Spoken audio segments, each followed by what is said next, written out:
Selamat datang kembali di kelas Pendidikan Pancasila dan Kewarganegaraan. Hari ini kita akan membahas materi perlindungan dan penegakan hukum di Indonesia. Oke, kita mulai dari bagian A. Yang pertama, konsep perlindungan dan penegakan hukum.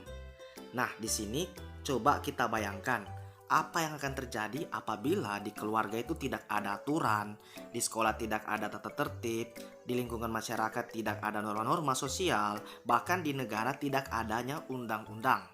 Atau apa yang akan terjadi apabila setiap pelanggaran dibiarkan begitu saja, pelakunya tidak diberikan teguran atau sanksi lainnya.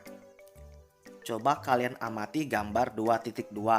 Gambar ini merupakan dampak dari tidak dipatuhinya hukum.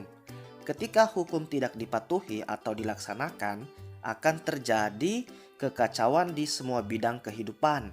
Setiap orang akan berbuat seenaknya atau menghalalkan segala cara untuk mencapai tujuannya, sehingga keamanan, ketentraman, dan ketertiban sulit terwujud. Nah, supaya hal-hal yang dikemukakan tadi tidak terjadi, harus diupayakan dilakukannya proses perlindungan dan penegakan hukum.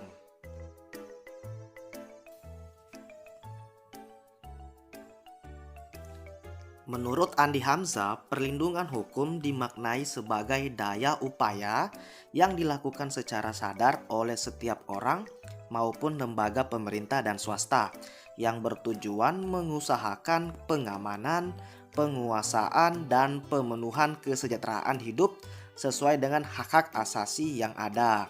Makna tersebut tidak terlepas dari fungsi hukum itu sendiri, yaitu untuk melindungi kepentingan manusia. Dengan kata lain, hukum memberikan perlindungan kepada manusia dalam memenuhi berbagai macam kepentingannya, dengan syarat manusia juga harus melindungi kepentingan orang lain. Sedangkan menurut Simanjuntak mengartikan perlindungan hukum sebagai segala upaya pemerintah untuk menjamin adanya kepastian hukum serta memberi perlindungan kepada warganya agar hak-haknya sebagai seorang warga negara tidak dilanggar, dan bagi yang melanggarnya akan dapat dikenakan sanksi sesuai peraturan yang berlaku. Dengan demikian, suatu perlindungan dapat dikatakan sebagai perlindungan hukum apabila mengandung unsur-unsur sebagai berikut. Yang pertama, adanya perlindungan dari pemerintah kepada warganya. Yang kedua, jaminan kepastian hukum. Yang ketiga, berkaitan dengan hak-hak warga negara. Dan yang keempat, adanya sanksi hukuman bagi pihak yang melanggarnya. Pada hakikatnya, setiap orang berhak mendapatkan perlindungan dari hukum. Oleh karena itu, terdapat banyak macam perlindungan hukum. Dari sekian banyak jenis dan macam perlindungan hukum, terdapat beberapa di antaranya yang cukup populer dan telah akrab di telinga Anda, seperti perlindungan hukum terhadap konsumen. Perlindungan hukum terhadap konsumen diatur dalam Undang-Undang Republik Indonesia Nomor 8 Tahun 1999 tentang perlindungan konsumen. Undang-undang ini mengatur segala hal yang menjadi hak dan kewajiban antara produsen dan konsumen. Perlindungan hukum di Indonesia diberikan juga kepada hak atas kekayaan intelektual atau biasa disingkat HAKI. Pengaturan mengenai hak atas kekayaan intelektual meliputi hak cipta dan hak atas kekayaan industri. Undang-Undang Nomor 28 Tahun 2014 tentang Hak Cipta, Undang-Undang Nomor 15 Tahun 2001 tentang merek, Undang-Undang Nomor 13 Tahun 2016 tentang paten, Undang-Undang Nomor 29 Tahun 2000 tentang perlindungan varietas tanaman, dan lain-lainnya. Perlindungan hukum diberikan juga kepada tersangka sebagai pihak yang diduga telah melakukan pelanggaran hukum. Perlindungan hukum terhadap tersangka diberikan berkaitan dengan hak-hak tersangka yang harus dipenuhi agar sesuai dengan prosedur pemeriksaan sebagaimana diatur dalam peraturan perundang-undangan. Hukum dapat secara efektif menjalankan fungsinya untuk melindungi kepentingan manusia apabila ditegakkan. Dengan kata lain, perlindungan hukum dapat terwujud apabila proses penegakan hukum dilaksanakan. Proses penegakan hukum merupakan salah satu upaya untuk menjadikan hukum sebagai pedoman dalam setiap perilaku masyarakat maupun aparat atau lembaga penegak hukum. Penegak hukum merupakan syarat terwujudnya perlindungan hukum. Kepentingan setiap orang akan terlindungi apabila hukum yang mengaturnya dilaksanakan baik oleh masyarakat ataupun aparat penegak hukum. Misalnya, perlindungan hukum konsumen akan terwujud apabila Undang-Undang Perlindungan Konsumen dilaksanakan, hak cipta yang dimiliki oleh seseorang juga akan terlindungi apabila ketentuan mengenai hak cipta juga dilaksanakan. Begitu pula dengan kehidupan di sekolah, keluarga, dan masyarakat akan tertib, aman, dan tentram apabila norma-norma berlaku di lingkungan tersebut dilaksanakan. Masih tetap di pokok pembahasan hakikat perlindungan dan penegakan hukum, sekarang kita masuk pada bagian yang kedua, pentingnya perlindungan dan penegakan hukum. Sebagai negara hukum, Indonesia wajib melaksanakan proses perlindungan dan penegakan hukum.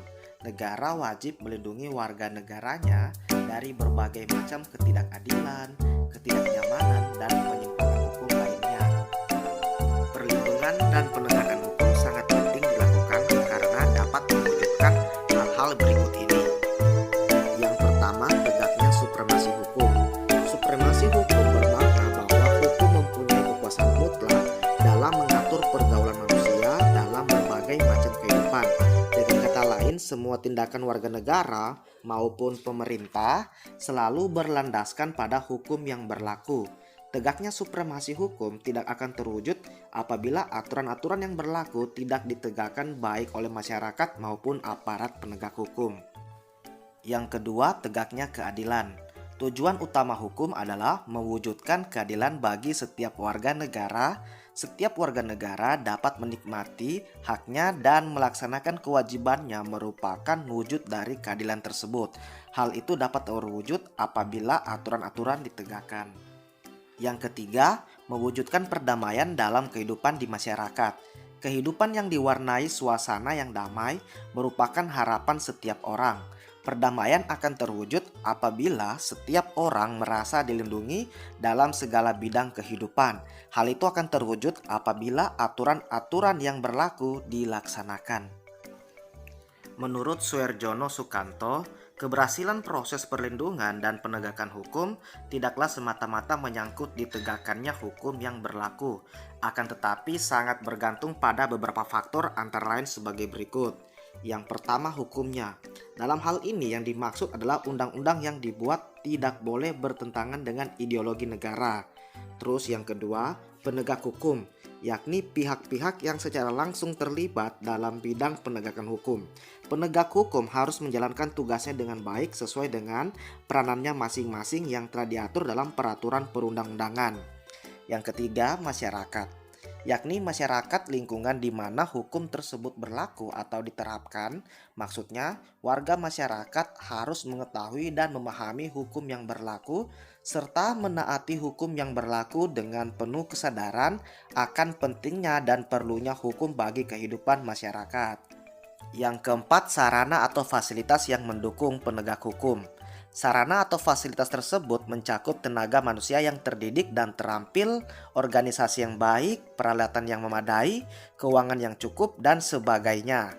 Yang kelima, kebudayaan, yakni sebagai hasil karya, cipta, dan rasa yang didasarkan pada karsa manusia di dalam pergaulan hidup. Dalam hal ini, kebudayaan mencakup nilai-nilai yang mendasari hukum yang berlaku.